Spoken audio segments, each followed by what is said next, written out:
Namaste. My name is Quehaeni A Bharatnatyam Dancer, teacher, and a former actor. When Women Speak for Women by Taruna Sood Mishra came up, the topic that stood out to me the most was women empowerment. I think we live in a day and age where women empowerment is not just a necessity but an imperative. I feel as a society, as the human race, we have kind of forgotten that men and women are part of this beautiful balance that was created, to maintain that sort of equilibrium. But somewhere along the way, we've kind of lost that balance where we don't really realize that we are two parts of a whole. The human race has been so resilient. We have seen so much and grown so much, learned so much, but somewhere we haven't learned to live in tandem with each other, where we think that one is weaker or one is stronger. I don't think that is true, because we all have our strengths and our weaknesses, and I think nature itself has had a beautiful balance where if we only just respected one another, the very basic of respect, we would have a beautiful society with nothing really to worry about. To be more precise, I think there are 5 types of women empowerment that I've come to understand, which is social, educational, economic, political, and psychological. And if you look at these, you will somehow realize that they are such basic needs to live in a civilized society. Socially, a woman needs to feel comfortable where she lives, where she goes for work. And if that basic need is not met, then how can one survive? It's her everyday life, day to day, what people will say, what people will think, what people will do. So socially, that empowerment is most necessary. Coming to education,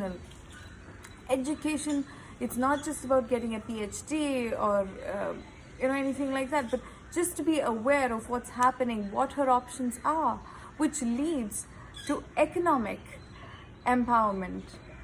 Well, I think we still have this thing where even parents think that once a girl starts earning, she's not going to listen to anyone, or not going to be, how do I put this nicely, but I think the blunt way to say it is submissive, because they think once you take away a person's economic freedom, they don't have another choice. And I think that's very, very sad. And then we go up to political. Only when we have women in power can we have a world that runs in balance, because the world is filled with men and women. It's not just one gender. So you need a representation in power that makes rules and laws that work for both. It can't just be the rules and regulations and policies that work for just a certain set. So, and ultimately coming to psychological, I think it's not the least, because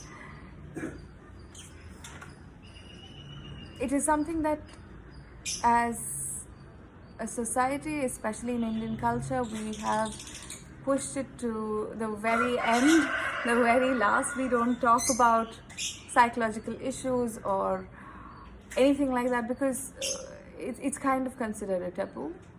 But for all this to happen, the social, educational, economic, political empowerment to happen, the woman has to believe that she is deserving of that. She is deserving of all these things.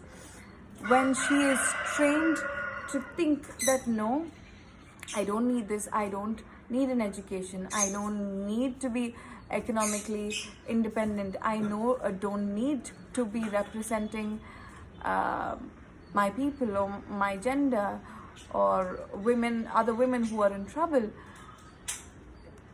That is the psychological issue, where you are told, you're trained to think a certain way, that you are okay here, you are okay in an uncomfortable situation, that this is what it is meant to be. So, like I said in the beginning, women empowerment is an imperative. It's not just for women. I'm not just talking for women. It is for a better future as a human race. We have to work in tandem, and it is everything needs balance. And I think once women empowerment is truly achieved, we will live in an almost utopian society. Thank you so much for listening to me and for sharing my views. It is just my opinion, and if I have said anything wrong or made any mistakes, kindly forgive me, but I only hope for the best, and thank you very, very much for giving me this opportunity.